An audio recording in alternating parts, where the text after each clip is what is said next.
এইমাত্র পাওয়া বাংলাদেশের বিপক্ষে ম্যাচের আগে যা বললেন আফ্রিকান অধিনায়ক। শ্রীলঙ্কা ম্যাচে জয়ের সুখস্মৃতির রেশ না কাটতেই দক্ষিণ আফ্রিকা ম্যাচে মাঠে নামছে বাংলাদেশ। ডি গ্রুপে বড় প্রতিপক্ষের মুখোমুখি হওয়ার আগে বাংলাদেশ এখন অবস্থান করছে নিউ ইয়র্কে। ম্যাচের আগের দিন নিয়ম মেনে অনুষ্ঠিত হয়েছে সংবাদ সম্মেলন। তাতে দক্ষিণ আফ্রিকা অধিনায়ক এইডেন মার্করাম জানালেন, বাংলাদেশের সমর্থকদের চুপ করিয়ে দিতে চান তিনি। ম্যাচের আগের দিন দর্শকদের প্রসঙ্গ এনে মার্করাম বললেন, দর্শকরা যাদের বেশি সমর্থন দেয় তারা ম্যাচের মোমেন্টাম পেয়ে যায়। তারা যদি চুপ থাকে তার মানে আমরা ভালো করছি। আমরা ভালো খেলতে চাই এবং যতটা সম্ভব তাদের চুপ করিয়ে রাখতে চাই। সংবাদ সম্মেলনে এইডেন মার্করাম বলেন, আমি নিশ্চিত এখানে বাংলাদেশের অনেক সমর্থক থাকবে।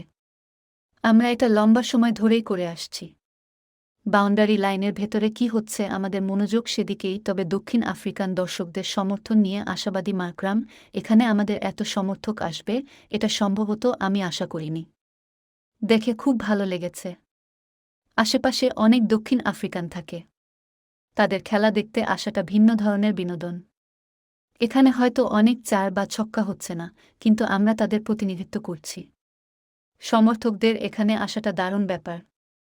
তবে বাংলাদেশকে শক্ত দল হিসেবেই মানছেন তিনি, যে ধরনের কন্ডিশন, আর বাংলাদেশ খুবই শক্তিশালী দল। আমাদের জন্য সত্যিকারের চ্যালেঞ্জ হবে। এটার দিকেই তাকিয়ে আছি। এই মাঠে ২ ম্যাচ খেলেছে দক্ষিণ আফ্রিকা। সেই অ্যাডভান্টেজ নিতে আগ্রহী মার্করাম, সৌভাগ্যবশত আমরা এখানে ২টি ম্যাচ খেলার সুযোগ পেয়েছি। আশা করি এটা আমাদের আরও পরিষ্কার পরিকল্পনা করতে সাহায্য করবে। আমরা ব্যাটিংয়ের দিক থেকে পরিকল্পনা করতে পারব কিভাবে ১-৪-০ রান করা যায়। প্রথমে ব্যাট করলে, আগে বল করলে সবই বোলারদের উপর।